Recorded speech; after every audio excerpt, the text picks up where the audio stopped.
वालेकुम अस्सलाम फरीदा। आवाज़ और बोर्ड क्लियर है, एक बार कंफर्म कर दीजिएगा। वजाहत शैन खातून, नाजिया सिद्दीक, ये बच्चे मुझे अभी तक दिखाई दिए हैं। एक बार आप लोग कंफर्म कर दीजिएगा, आवाज़ और बोर्ड दोनों क्लियर है। आवाज़ और बोर्ड दोनों क्लियर है, एक बार कंफर्म कर दें।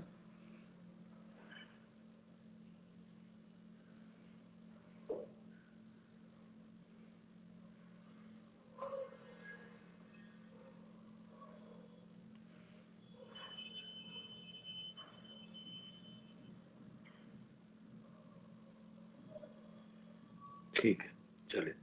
तो आज की हमारी क्लास है वो हम लोग शुरू करते हैं। और आज हम लोग बात करेंगे आपके लिए फैज़ अहमद फैज़ के हवाले से। किससे? फैज़ अहमद फैज़। तो ऊपर आप लोग हेडिंग डाल लीजिएगा, फैज़ अहमद फैज़।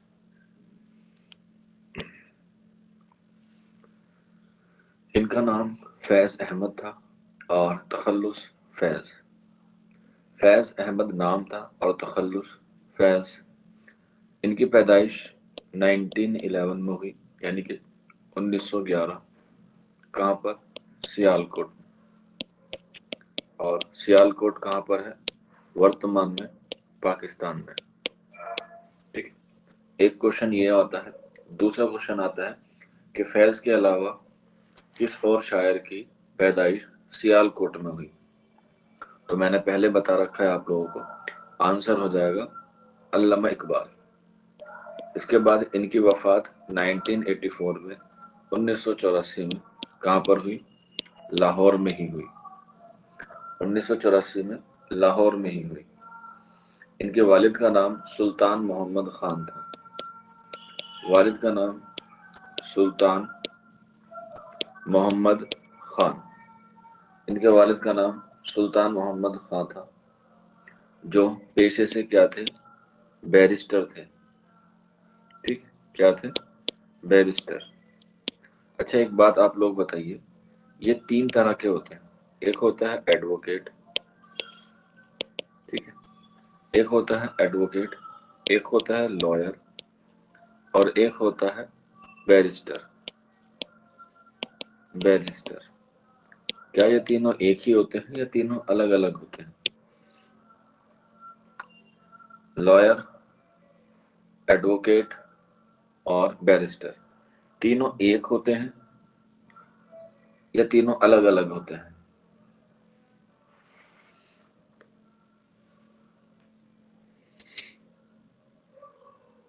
हाँ, ये तीनों जो है वो अलग अलग होते हैं।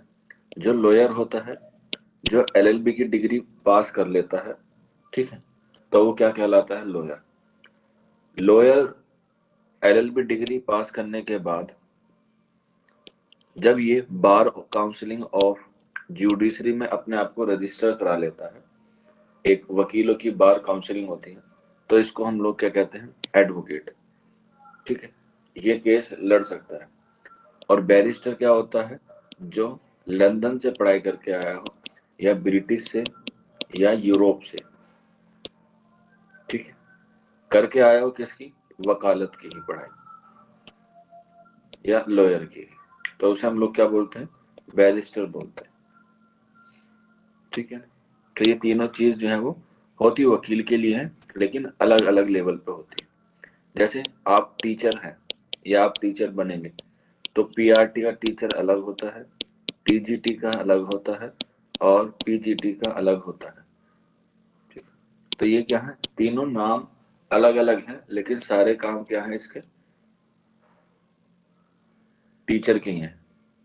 ये 12वीं के बाद होता है, ये ग्रेजुएशन के बाद होता है, और ये एमए के बाद होता है। बस इसमें छोटा सा फर्क ये है। ठीक है, चलिए फिर आगे बढ़ते हैं। इनके वालिद का नाम सुल्तान मोहम्मद खां था, और इन्होंने जो है वो अपने इब्तिदाई तालीम 1927 से शुरू की।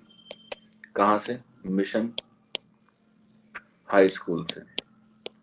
मिशन हाई स्कूल से इन्होंने 1927 में अपनी 10वीं पास की। इसके बाद 4 साल बाद 1931 में इन्होंने बीए पास किया, या बीए की डिग्री हासिल की। कहाँ से? लाहौर कॉलेज से, लाहौर कॉलेज से ही। तो मुझे बताइए अल्लामा इकबाल के ताल्लुक से 1931 में क्या हुआ? अल्लामा इकबाल की हालात जिंदगी से 1931 में क्या हुआ?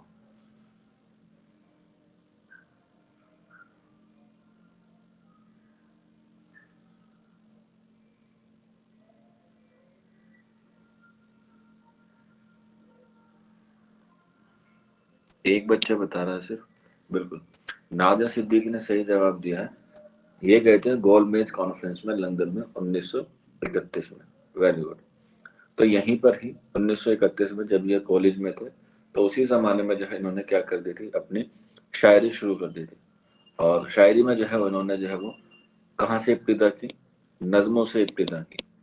और नज्में अपनी लिखने के लिए एक कॉलेज की मैगजीन हुआ करती थी, कॉलेज की मैगजीन, ठीक है, या जिसे हम लोग कहते हैं क्या, पत्रिका, ठीक। तो कॉलेज की एक मैगजीन हुआ करती थी, एक पत्रिका हुआ करती थी, उसमें जो है वो इन्होंने लिखना शुरू किया।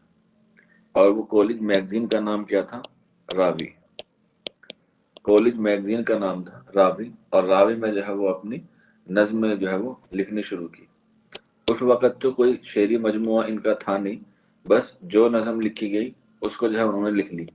और जब बाद में इनका पहला शेरी मजमुआ शाये हुआ, पहला शेरी मजमुआ, जिसका नाम था नक्श फरियादी, नक्श फरियादी, तो उसमें जो है वो इन्होंने क्या कर लिया, ये जितनी भी नज़में थी अपनी वो सारी उसमें शाये कर दी।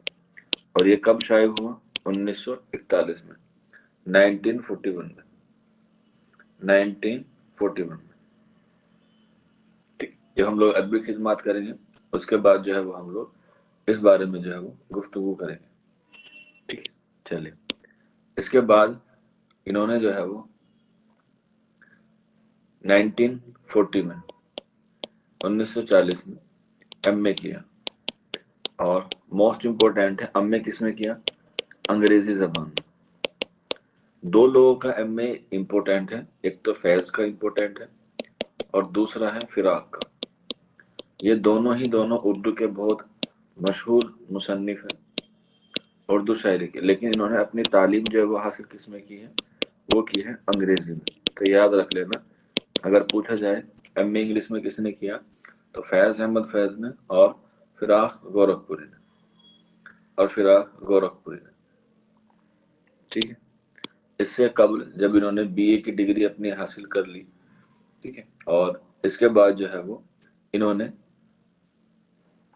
अपना आप को जो है वो सहाफत की तरफ को मोड़ा। और 1938 में, 1938 में एक रिसाला निकलता था जिसका नाम था अदब लतीफ।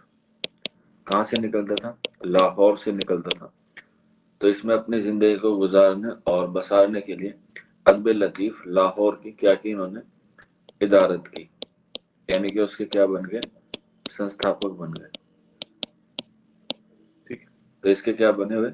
स्थापक बन गए लदबे और अदब लतीफ के 1938 में, 1938 में। और इसी के चंद साल बाद 1941 में जब इनका पहला शेरी मजमूआ शाये हुआ, उससे कबल कॉलेज के दिनों में इनसे जो है वो एक खातून से इनको क्या हो गया?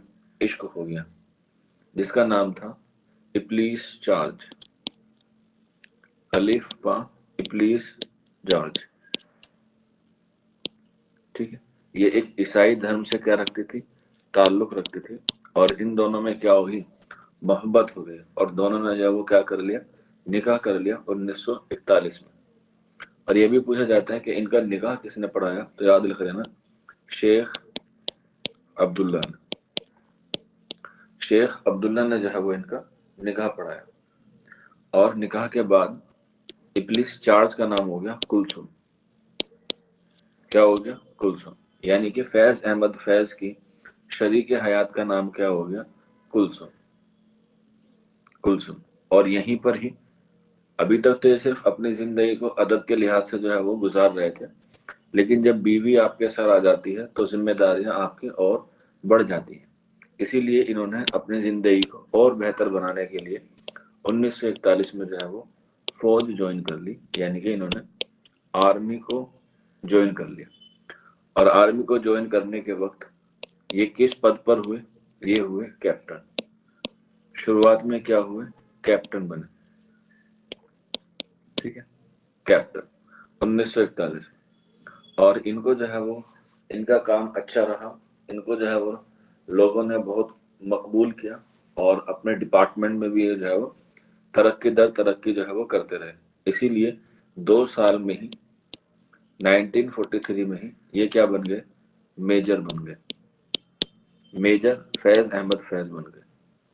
इसके बाद 1 साल के बाद ही 1944 में ये क्या बन गए? कर्नल बन गए, ठीक है, कर्नल, कर्नल। अच्छा, यहीं पे आप लोगों ने सुना होगा, जैसे अभी लेफ्टिनेंट सुना जाता है, कैप्टन सुना जाता है, मेजर सुना जाता है। हालांकि नाम के आगे आप कोई भी उपाधि या कोई भी टाइटल जो है वो आप लगा नहीं सकते। जैसे मेजर हुआ, लेफ्टिनेंट हुआ, डॉक्टर हुआ, ठीक है, ठाकुर हुआ, कुरैशी हुआ, नाम के आगे। ये जो है वो क्या है? अब संविधान का उल्लंघन है अगर आप लोग ऐसा करते हैं। लेकिन कुछ अपवाद केस होते हैं, तो ये आर्मी के टाइटल और आप पीएचडी के बाद जो आपके नाम के आगे डॉक्टर लगता है, वो सिर्फ ये 2 अपवाद है जिसको आप संविधान के दायरे में रहते हुए क्या कर सकते हैं? उसे सही कर सकते हैं। तो बस मुझे इतना बता दीजिए कि संविधान के किस आर्टिकल में ये बात लिखी गई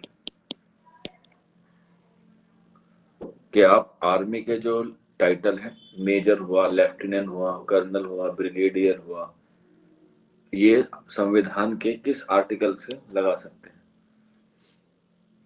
जैसे आपको तालीम का वो है, राइट है, आर्टिकल 21A में।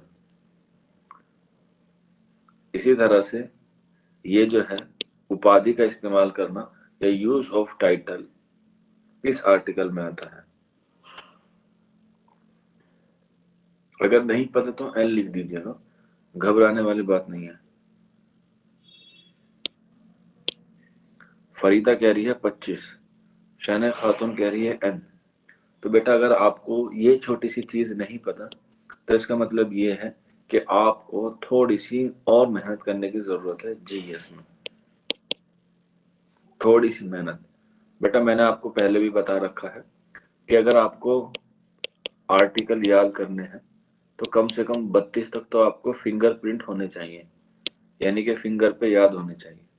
देखो, शादमा ने और फरीदा ने सही बता दिया अब, लेकिन अब तो चुड़िया चुग गई खेत। आर्टिकल था 18। क्या था? 18। और 17 में है छुआछूत का खतरा। ठीक है, तो याद रख लेना, एग्जाम में जो है वो आर्टिकल 32 तक जो है वो आपको याद रखना है। और फिर आर्टिकल 19, आर्टिकल 19 कहा जाता है कि अगर हमारे देश में इमरजेंसी लगती है, इमरजेंसी यानी कि आपातकाल लगती है, आपातकाल लगती है, तो सबसे पहले आर्टिकल कौन सा खत्म होता है? तो आर्टिकल सबसे पहले 19 खत्म होता है। सबसे पहले आर्टिकल 19 खत्म होगा।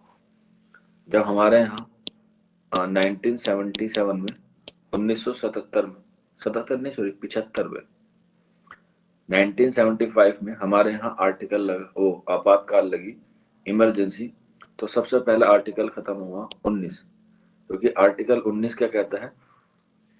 फ्रीडम ऑफ स्पीच कहता है, फ्रीडम ऑफ स्पीच, यानी कि बोलने की स्वतंत्रता। सबसे पहले हमारी यही चीज क्या है?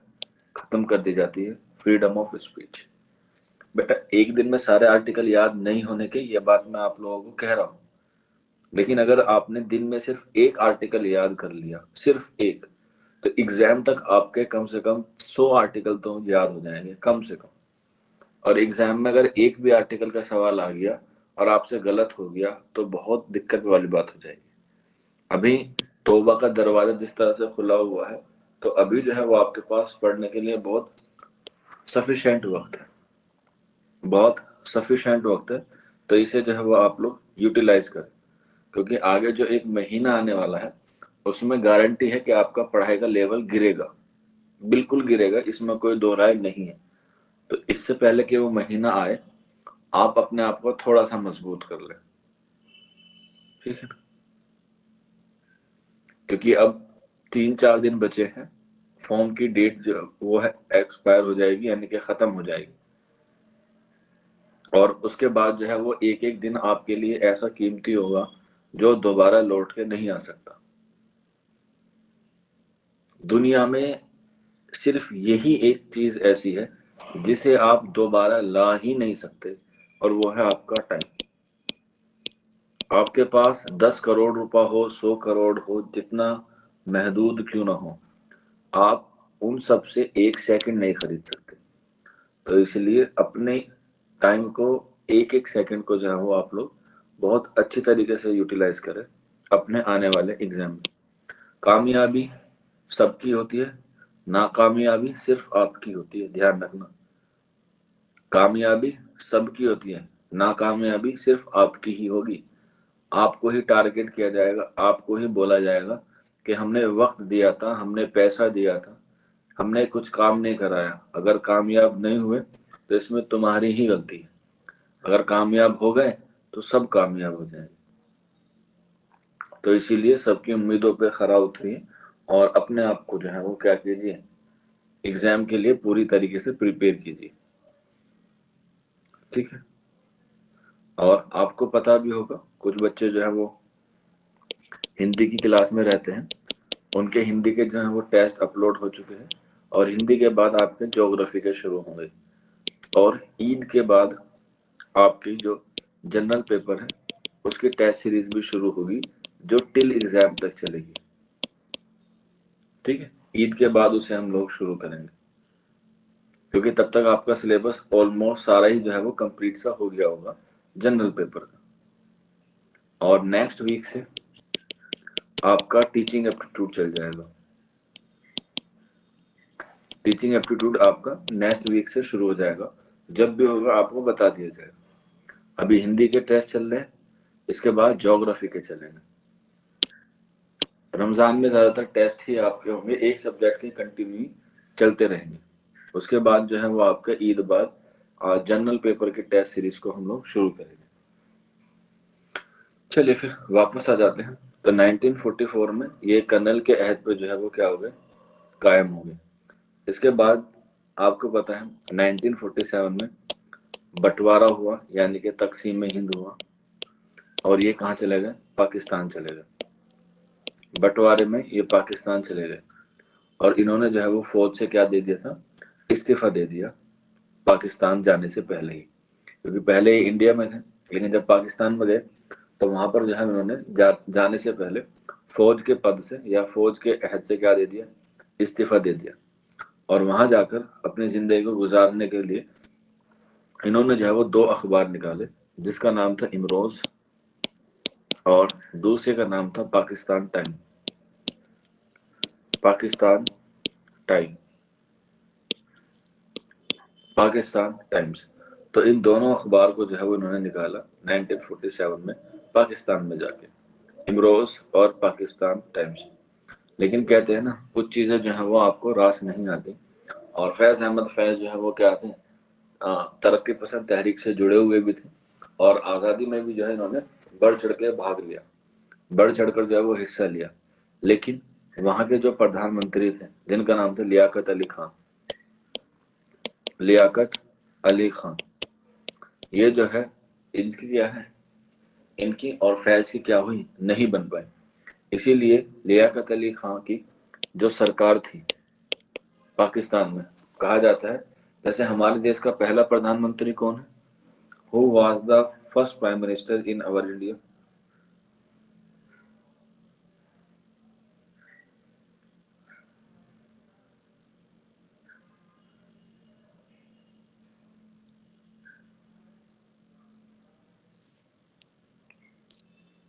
हाँ, जवाहरलाल नेहरू है। तो ठीक उसी तरह से ही पाकिस्तान का जो पहला प्रधानमंत्री माना जाता है, वो माना जाता है लियाकत अली खान को। पाकिस्तान का पहला प्रधानमंत्री लियाकत अली खान है। तो सरकार में यानी कि लियाकत अली खान में और फैज अहमद फैज में हमेशा ही क्या रही है, साजिश रही है। और जाहिर सी बात है, जो हमारे देश का मीडिया होता है या किसी भी देश का मीडिया होता है, वो डेमोक्रेसी का क्या होता है, फोर्थ स्तंभ होता है, यानी कि चौथा स्तंभ होता है। अगर आप उसी पे संभाल कर लें या उसी पे कमांड कर लें तो सरकार आपकी है। जैसे आप लोग अभी देख रहे होंगे आज के ज़माने में, जिसकी मीडिया उसकी सरकार। तो लियाकत अली खान जो है वो फैज़ अहमद फैज़ को अपनी तरफ लाना चाहते थे, क्योंकि ये इमरोज़ और पाकिस्तान टाइम्स दो बहुत मशहूर अखबार निकालते थे, लेकिन फैज़ अहमद फैज़ जो है वो बिकने वालों में से नहीं थे। तो इसीलिए लियाकत अली खान की जो सरकार थी, उनको जो है क्या कर दिया, तख्त पलट कर दिया या तख्ता पलट दिया। तख्त पलट का मतलब ये होता है कि उन्होंने सरकार को क्या कर दिया, गिरा दिया, सरकार को गिरा दिया। और बस जैसे सरकार गिरी वैसे ही फैज अहमद फैज को क्या कर लिया गया, कैद कर लिया गया। जैसे हमारे यहाँ भी होता है, बहुत सारे लोग अगर आवाज उठाते हैं तो उसे क्या कर लेते हैं, तुरंत कैद में डाल देते हैं, या उस पर यूएपी लगा देते हैं या नेशनल सिक्योरिटी एक्ट लगा देते हैं। तो ठीक इसी तरह से इन पर जो है वो क्या लगा दिया गया, इल्जाम लगा दिया गया। और इनको 1951 में 1951 में क्या कर लिया, कैद कर लिया गया। और तकरीबन 4 साल तक 1955 में जो है वो इनको क्या किया गया, रिहा किया गया 1955। लेकिन कहा जाता है कि वहां की जो सरकार थी, वहां की जो हुकूमत थी, वो फैज अहमद फैज को जो है वो क्या नहीं करते थे, पसंद नहीं करते थे। वो बाहर तो आ गए थे, लेकिन फिर भी जो है वो उनको तरह तरह से क्या किया गया, उनको जो है वो टॉर्चर किया गया। और उनके दोनों अखबार पाकिस्तान टाइम्स और इमरोज को क्या कर दिया, बंद कर दिया गया सेफ्टी एक्ट के तहत। सेफ्टी एक्ट के तहत उन दोनों अखबार को क्या कर दिया गया, बंद कर दिया गया। और इसी तहत के एक्ट के तहत, जैसे हमारे यहाँ लगता है ना यूएपीए, तो वहां पे सेफ्टी एक्ट होता है, तो उसी के तहत इनको दोबारा से 1958 में 1958 में क्या कर लिया, कैद कर लिया गया। क्या कर लिया गया, कैद कर लिया गया। और कुछ महीने रखने के बाद इन्हें जो है फिर क्या कर दिया, वहां से रिहा कर दिया गया, क्योंकि इनके पास या इनके खिलाफ कोई ऐसे जो है वो सबूत नहीं मिल पाए जिससे इनको जो है वो ज्यादा देर तक जो है वो रखा जा सकता। लेकिन फिर भी डेमोक्रेसी एक अच्छी चीज होती है, इंसान को जो है वो न्याय मिल ही जाता है। लेकिन जो डिक्टेटरशिप होती है उससे जो है वो बचना मुश्किल है। आपको पता है ना, डिक्टेटरशिप का मतलब होता है तानाशाह, ठीक है, जो अपनी अपनी जो है वो चलाता है। तो अभी हमारे मुल्क में इसी तरह के जो है वो हालात हैं, डिक्टेटरशिप वाले, यानी कि तानाशाह वाले। चलिए, ये सारी चीजें हैं फैज अहमद फैज के हवाले से। यहीं पर एक क्वेश्चन बनता है कि जदीदियत का दौर कब शुरू होता है। जदीदियत का दौर कब शुरू होता है। एक होता है जदीद, एक होता है जदीदियत, और एक होता है माबाद जदीदियत। ठीक है, ये तीनों चीजें अलग अलग है, जदीद, जदीदियत और माबाद जदीदियत। इसीलिए मैंने आपको शुरू में एग्जांपल दिया था लॉयर, एडवोकेट और ब्रिटिश ओ बैरिस्टर का। जदीदियत यानी कि जदीद नज्म आप लोगों ने पता है कहां से शुरू हुई, 1964 से, सॉरी 1864 से, 1864 से, जब अंजुमन हिमायत इस्लाम का काम शुरू होता है या इजलास में शुरू होता है कर्नल हार्लाइड से। जदीदियत का दौर बताइए कब शुरू होता है। हाँ, जदीदियत का दौर बताइए कब से शुरू होता है। आपके निसाब में है नहीं, आपके निसाब में सिर्फ जदीदियत है, वो सॉरी जदीद नज्म है, सिर्फ जदीद नज्म का आगाज और इर्तिका।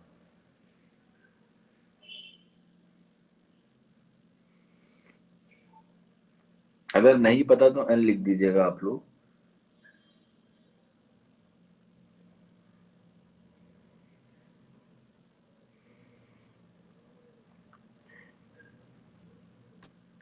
अच्छा चलिए, मैं आपको एक हिंट देता हूँ, उससे आप अंदाजा लगा सकते हैं। तरक्की पसंद तहरीक की 8वीं कॉन्फ्रेंस कब खत्म हुई। तरक्की पसंद तहरीक की आखिरी कॉन्फ्रेंस कब हुई?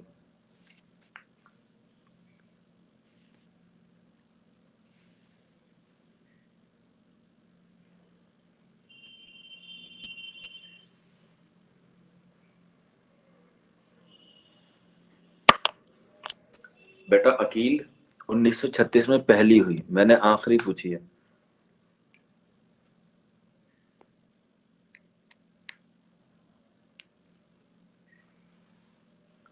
उन्नीस सौ साठ के आसपास। अच्छा,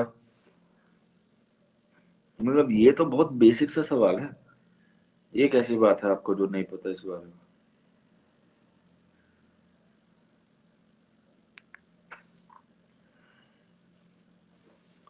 1947, 1950। शौकीन, आपसे ये बिल्कुल भी एक्सपेक्टेड नहीं था। इशरत फातिमा है क्लास में? हाँ है। बताइए बेटा।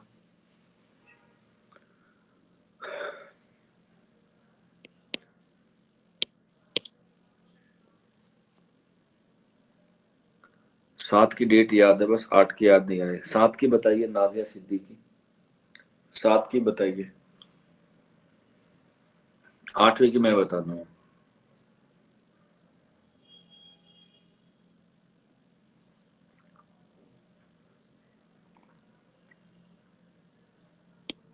ठीक। 36, 38, 42, 45। चार हो गई। 49 बिल्कुल आ गया ना। 1956 है लास्ट। 1956। और यहीं पर जो है वो जदीद खत्म हो जाता है, जदीद नज्म का दौर। और यहाँ से शुरू होता है जदीदियत। क्या? जदीदियत। 1956 से शुरू होता है जदीदियत। और फिर 1972 से शुरू होता है माबाद जदीदियत। जो डेट मांगी गई है, जो डेट मानी गई, जदीदियत और माबाद जदीदियत। इसमें दो नाम जो है वो मशहूर आते हैं। जदीदियत में शमशुर रहमान फारूकी का आता है, और माबाद जदीदियत में गोपी चंद नारंग का नाम आता है। और इनको ही, इन दोनों का क्या माना जाता है? बानी माना जाता है। ठीक है, चलिए। और इसी के बाद इनको जब सेफ्टी एक्ट में दोबारा से गिरफ्तार कर लिया जाता है, उसके बाद जो है वो इनकी क्या रहने लगती है? हालत थोड़ी सी खराब रहने लगती है। और इनका जो अक्सर वक्त है वो हॉस्पिटल में गुजरता है। और 1984 में लाहौर के एक हॉस्पिटल में जो है वो इनका इंतकाल हो जाता है। ठीक है, हॉस्पिटल में इनका जो है वो इंतकाल हो जाता है 1984।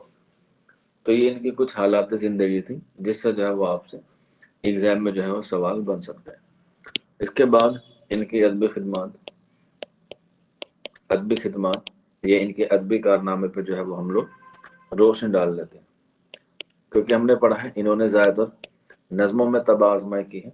तो इनके नज़मों में जो है, या इनके जो शेरी मजमू हैं, उनकी जो तादाद है, उनकी तादाद है 7। ठीक है, और इन सातों दीवान को मिला के इनका एक कुलियात बनता है। इनका एक कुलियात बनता है जिसका नाम होता है नुस्खाए हाय वफा। नुस्खाए हाय वफा, ये क्या है? इनका कुलियात है। ये चारों शेरी मजमू है। ठीक, ये जो है इनका शेरी मजमू है।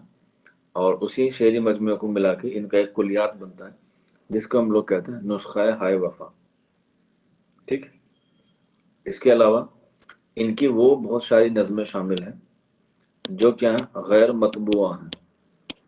गैर मतबूआ, मतबूआ कहते हैं जो लिखी गई हो या जो शाई हुई हो। गैर मतबूआ कहते हैं जो सिर्फ इन्होंने ओरल ही बताई हो। तो ये जो नज़में गैर मतबूआ हैं, उनका एक और कुलियात कह सकते हैं या शेरी मजमू कह सकते हैं, जिसका नाम है गुबार अय्याम। गुबार अय्याम। गुबार अय्याम। ठीक है, ये उनकी वो नज़में थी जो इन्होंने सिर्फ ओरल पढ़ी थी, कहीं लिखी नहीं थी। लेकिन फिर बाद में लोगों में मोहब्बत पैदा हुई, तो गुबार अय्याम में जितनी भी नज़में थी, जितनी नज़में थी, उनको वापस से नुस्खा हाय वफा में क्या कर दिया गया? शामिल कर दिया गया। कब किया? 2001 में। वफात हुई 1984 में। उसके बाद जो इनकी नज़में थी, जो इन्होंने पढ़ी थी, सिर्फ किसी बच्चे के पास हो गई, किसी लोगों के पास हो गई, तो वहां से कलेक्ट करके उसका एक मजमुआ बनाया गया गुबारे अय्याम के नाम से। और फिर इस गुबारे अय्याम को अलग से ना करके इसी एडिशन में क्या कर दिया गया, शाये कर दिया गया 2001 में।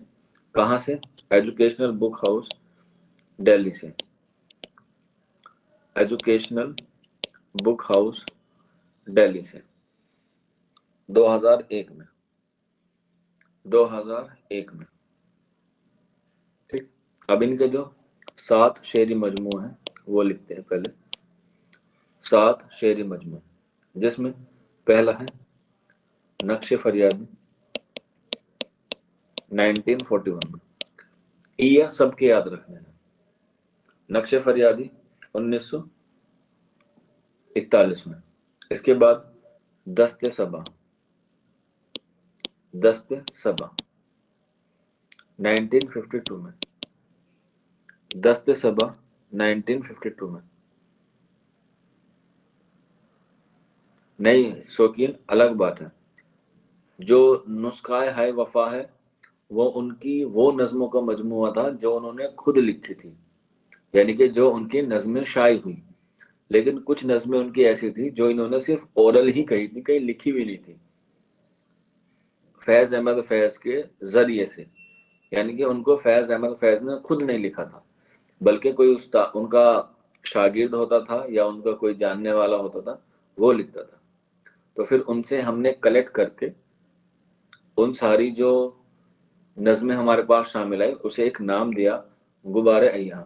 लेकिन इस गुबारे अय्याम को 2001 में नुस्खा हाय वफा में शामिल कर लिया गया। ठीक है। जैसे मान के चलिए फॉर एग्जाम्पल पे मैंने आपको 2-3 दिन पहले बताया था कि मैंने देखी है जन्नत भी जहन्नुम भी।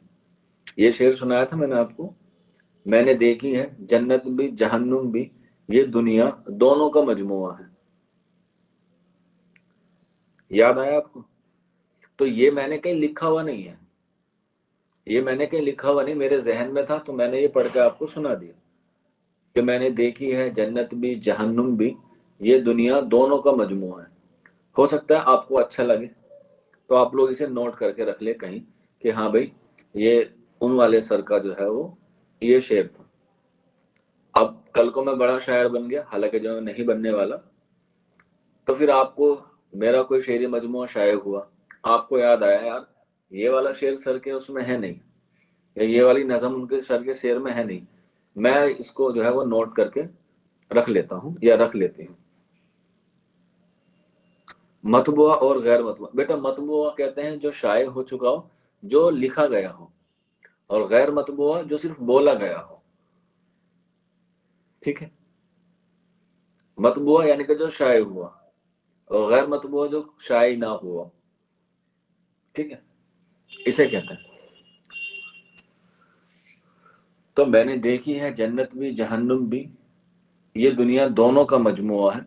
तो मान के चलिए कल को मेरा कोई एक दीवान जो है वो शाये होता है और उसमें आपको ये नज़म या गजल नहीं मिलती है, तो आप कह सकते हैं कि भाई ये वाली नज़म सर की है। वो आपसे दलील मांगे कि हमने जो है वो क्लास में सर ने ये बात हमें बताई थी, तो फिर उसकी क्या हो जाती है, तस्दीक हो जाती है, फिर उसे हम लोग शामिल कर लेते हैं। तो ऐसे ही हुआ। ठीक है। तो इनकी जो नज़में जो शाये नहीं हुई थी उसे हमने दोबारा से लोगों से कलेक्ट करके गुबारे अय्याम में लिखा, और फिर गुबारे अय्याम में जब अच्छी खासी हमारे पास नज़में शामिल हो गई तो हमने उसने उठा के 2001 में नुस्खा हाय वफा में जो है वो शामिल कर लिया। आई होप आपको चीज़ें समझ में आ गई होंगी। क्लियर है?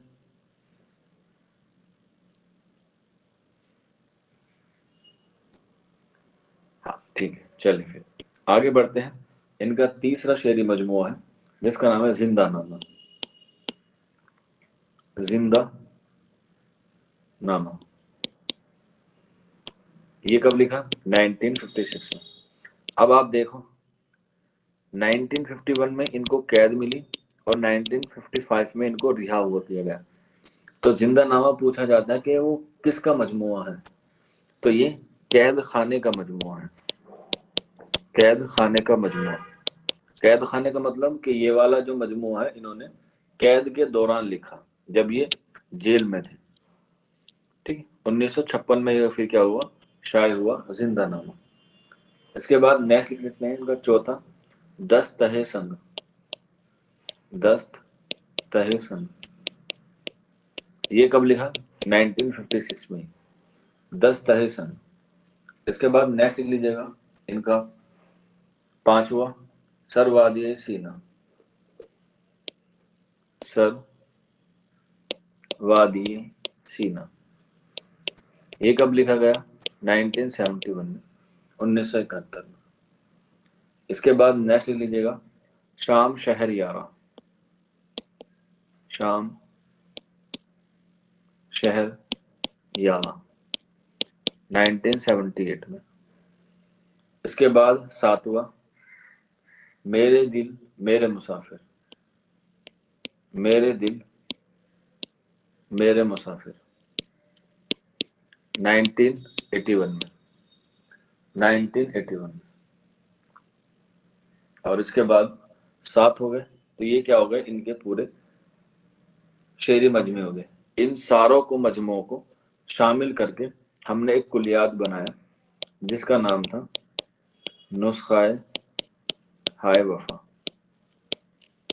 नुस्खाए हाय वफा हमने जो है वो एक नाम दिया इसको। ठीक है, यहाँ तक बताइए किसी को कोई दिक्कत कोई परेशानी।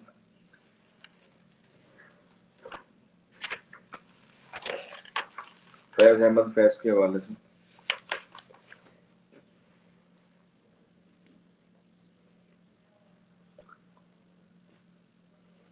ठीक है, ये तो उनकी हो गई शेरी तसनीफ या शेरी मजमूए। इसके बाद इनके जो है वो कुछ नसरी तसनीफ भी है, और नसरी तसानीफ में सबसे मशहूर है इनकी मीज़ान। मीज़ान डबल स्टार बना के लिख लेना मीज़ान पे।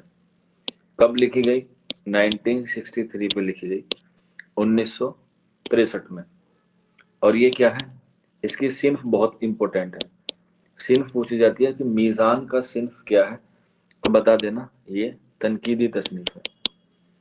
मीज़ान तनकीदी तसनीफ है। इसके बाद इनके खतूत के मजमूए जिसका नाम है सलीबे मेरे दरीचे में। सलीबे मेरे दरीचे में ये कब लिखे गए, 1972 यानी कि 1972 में। 1972 यानी कि 1972 में सलीबे मेरे दरीचे में। इसके बाद जाहिर सी बात है ये सियासत में भी क्या थे, मशहूर थे, तो इनके तकरीरों का मजमुआ। तकरीरों का मजमुआ, तकरीरों के मजमुओं का नाम है मताए लोहे कलम। मताए लोहे कलम ये क्या है, इनके तकरीरों का मजमुआ है जो कब शाये हुआ, 1972 में। 1972 में। इसके बाद इनका सफरनामा है जो इन्होंने सफर किया था क्यूबा का। कब किया था सफरनामा, 1974 में, 1974 में। 1974 में, 1974 में। ठीक है, इसके बाद नेक्स्ट लिख लीजिएगा इनकी खुदनविस्त। इनकी खुदनविस्त फैज अहमद फैज की खुदनविस्त, और वो है माह विसाल आशनाई। मह विसाल आशनाई ये इनके क्या है, खुदनविस्त है फैज अहमद फैज की। फरीदा बता रही सर कल के लिए टॉपिक बता दीजिए। बेटा आपने एक कहावत सुनी है ना, वक्त से पहले और नसीब से ज्यादा किसको नहीं मिला है। सर मुझे ये बता दीजिए बस कि सर वलीमा कब है, हैं? अरे बेटा, वलीमे से पहले भी बहुत सारी चीजें होती हैं। कल से पहले पहले फैज तो पूरा कर लो, या फैज में इंटरेस्ट नहीं आ रहा?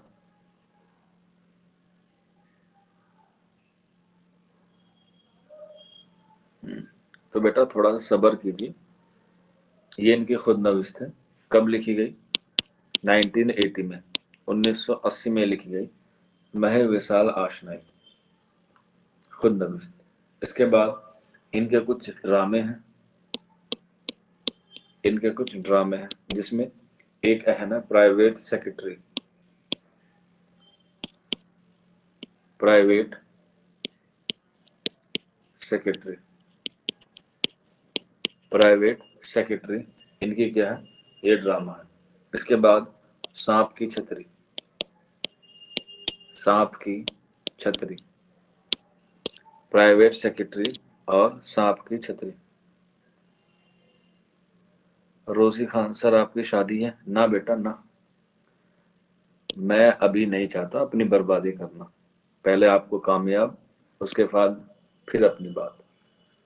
चलो, और मैंने कितनी बार कह रखा है आप लोगों से कि ऐसे क्वेश्चन आपके लिए कोई फायदेमंद नहीं है, एग्जाम में बिल्कुल नहीं आएगा। ठीक है?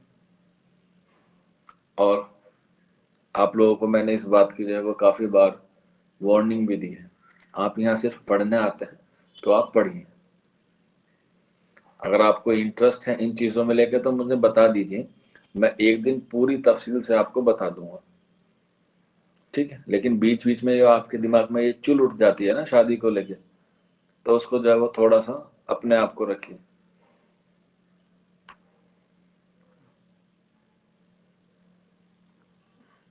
हाँ बेटा, बहुत जरूरी है। मैं कब कह रहा हूँ हमारे नबी के सुन्नत है? हम कब कह रहे हैं अन्निकाहु मिन सुन्नति? मैं कब कह रहा हूँ कि ये जरूरी नहीं है? जरूरी है, लेकिन हर चीज का एक वक्त होता है। ठीक है? जैसे अभी आप लोगों का काम है पढ़ना और मेरा काम है पढ़ाना।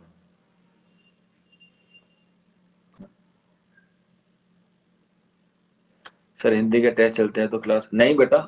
हिंदी का टेस्ट सुबह 8 बजे से लेकर शाम के 8 बजे तक कभी भी दे सकते हो। क्लास का जो टाइमिंग है वो टाइम में चलता रहेगा। ठीक है?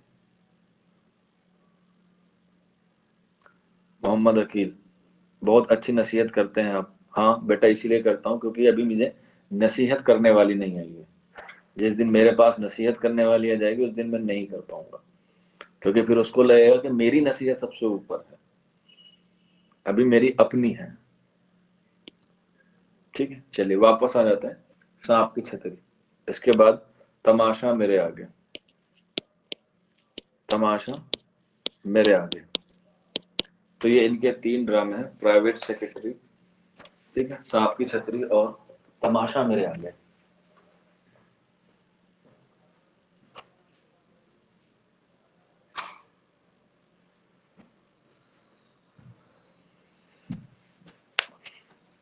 ये तो हो गई इनकी क्या, नसरी तसनीफें।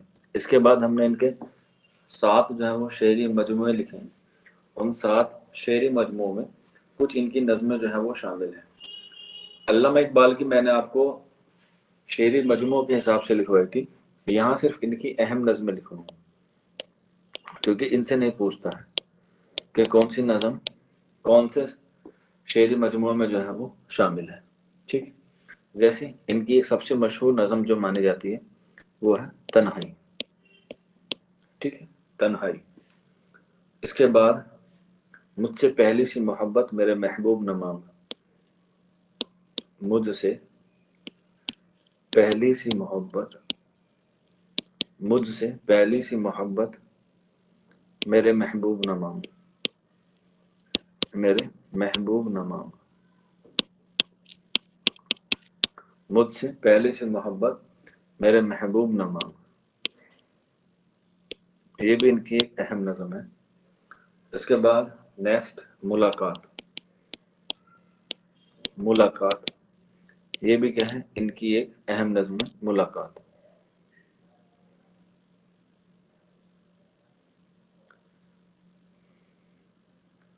सर टेलीग्राम पर जितने भी नोट्स हैं वो, अरे बेटा ये क्वेश्चंस मैं आपसे बाद में पूछता हूँ ना क्लास के बाद, कि कोई डाउट हो या कोई क्वेरी हो तो पूछिए। पढ़ाने के बीच में आप ये फ्लो क्यों तोड़ देते हैं? मैं आपके कमेंट्स देखूं या मैं आपको पढ़ाऊं? जब भी कोई ऐसा सवाल हो नोट्स का, वो आप मुझसे बाद में पूछ लीजिएगा, ठीक। इसके बाद मुलाकात, मुलाकात के बाद सुबह आज़ादी, मुलाकात के बाद सुबह आज़ादी, सुबह आज़ादी के बाद नेक्स्ट लिख लीजिएगा ज़ौक़ इश्क, ज़ौक़ इश्क, ज़ौक़ इश्क, ठीक। इसके बाद नेक्स्ट लिख लीजिएगा ज़ौक़ इश्क के बाद मासूम कातिल, मेरे मासूम कातिल है, मेरे मासूम कातिल, मेरे मासूम कातिल। इसके बाद नेक्स्ट लिख लीजिएगा मेरे मासूम कातिल के बाद मेरी जान अब भी, मेरी जान अब भी, मेरी जान अब भी। इसके बाद आ जाओ अफ्रीका, आ जाओ अफ्रीका, आ जाओ अफ्रीका। इसके बाद नेक्स्ट लिख लीजिएगा आ जाओ अफ्रीका के बाद शीशों का मसीहा, शीशों का मसीहा, मसीहा, शीशों का मसीहा। और इसके बाद जिंदा की एक शाम, जिंदा की एक शाम, जिंदा की एक शाम। इसके बाद जिंदा की एक शाम के बाद नेक्स्ट लिख लीजिएगा सियासी लीडर के नाम, सियासी लीडर के नाम, सियासी लीडर के नाम, सियासी लीडर के नाम।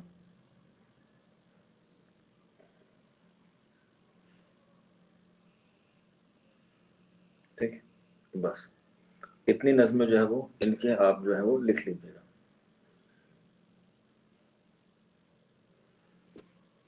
यहीं से जो है वो आपको एक ना एक नज़म जो है वो एग्जाम में देखने को मिल जाएगी, ठीक।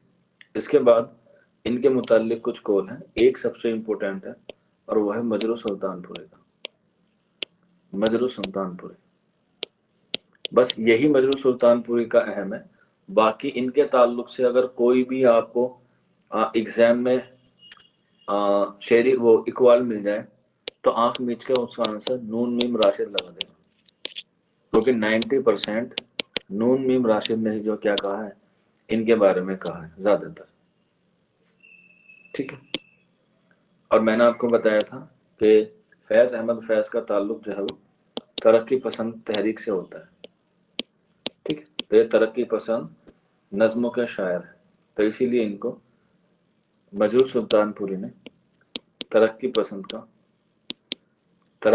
तहरीक का मीर कहा है, तरक्की पसंद तहरीक का मीर कहा है मजरू सुल्तानपुरी ने। और ध्यान रखना, जिस तरीके से ख्वाजा मीर दर्द ने गजल कही है, ठीक उसी तरह से ही मजरू सुल्तानपुरी ने भी सिर्फ गजल ही कही है, बाकी किसी सिंफ में जो है वो तब आजमाई नहीं की है। मजरू सुल्तानपुरी ने सिर्फ गजल कही है। इसी के अलावा नून मीम राशिद का एक कौल है जो बहुत मशहूर माना जाता है और एग्जाम में आया हुआ भी है, और वो है फैज की शायरी, फैज की शायरी रोमान यानी कि मोहब्बत और इनकलाब, रोमान और इनकलाब का हसीन संगम है, हसीन संगम है, मोहब्बत और लड़ाई का एक हसीन संगम। जाहिर सी बात है, जहाँ मोहब्बत है वहाँ लड़ाई है, क्योंकि लड़ाई से ही मोहब्बत पैदा होती है। अगर लड़ाई ना हो तो मोहब्बत ना हो। तो ये इनके मुतालिक फैज अहमद फैज के मुतालिक ये सारी चीजें थी जो एग्जाम के हवाले से आपसे पूछी जा सकती है, ठीक है। मैंने आपको पीडीएफ के तौर पे टेलीग्राम पे ज्योग्राफी की पीडीएफ भेजिए, जिसमें तकरीबन 1000 एमसीक्यूज हैं ज्योग्राफी के। आपकी ज्योग्राफी की क्लास कंप्लीट हो चुकी है 2 रोज पहले ही, ठीक है। उसके बाद आपकी पॉलिटी शुरू होनी है, और मैंने आपको कहा था कि आपको अगर पॉलिटी की क्लास चाहिए तो आपको आईडी मिल जाएगी। ज्योग्राफी वाली क्लास में नोटिस बोर्ड में पड़ी हुई है आईडी, आप वहां जाकर पॉलिटी की जो है वो क्लास देख सकते हैं। क्योंकि रमजान में सिर्फ आपकी एक ही क्लास होगी मेरी, वो है उर्दू की। क्योंकि रमजान में मैं क्लास नहीं लेता हूँ, मोस्टली क्लास ऑफ ही रखता हूँ, लेकिन इस बार आपके लिए कीमती वक्त है, तो इसलिए जो है वो रमजान में एक क्लास होगी आपकी मेरी उर्दू की। बाकी टीचर्स का क्या रिएक्शन रहता है वो हम लोग देखेंगे। और रमजान में ये वक्त बिल्कुल नहीं रहेगा, रमजान में थोड़ा सा वक्त जो है वो ऊपर चला जाएगा, 10 बजे या 11 बजे के करीब।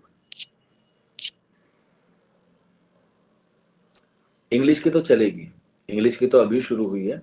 आज मेरे ख्याल से आपकी दूसरी क्लास होगी इंग्लिश की, 8:45 पे शुरू होती है। मैं अपनी बता रहा हूँ, बाकी टीचर्स लेते हैं या नहीं लेते हैं वो डिपेंड करता है। शम्मा नाज 11 बजे तक ठीक रहेगा, देखते हैं उससे क्या होगा, गैप हो जाएगा। इंग्लिश की तो चलेगी 8:45 से 9:45 तक, तो उम्मीद है 15 मिनट का ब्रेक लेके 10 बजे से हम लोग उर्दू की शुरू रखेंगे, ताकि फिर आप नींद भी ले पाए।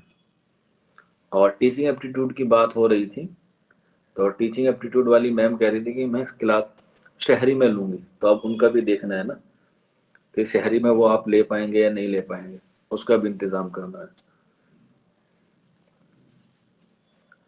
क्योंकि दिन में तो क्लास पॉसिबल है ही नहीं। हाँ बेटा, वो सारे 2022 से नहीं है तो बहुत पहले से हैं, वो पूरे हैं। ठीक है, जैसे भी होगा मैं बाकी टीचर से कंसल्ट करके आपको इसके बारे में सारी इन्फॉर्मेशन दे दूंगा। ठीक है, चलिए आज की क्लास इतनी ही है, और नज़म में सिर्फ हम यहीं तक पढ़ेंगे, और जब हम लोग कल करेंगे तो हम लोग मसनवी को शुरू करेंगे। ठीक है, चलिए आज की क्लास इतनी ही, कल मिलते हैं।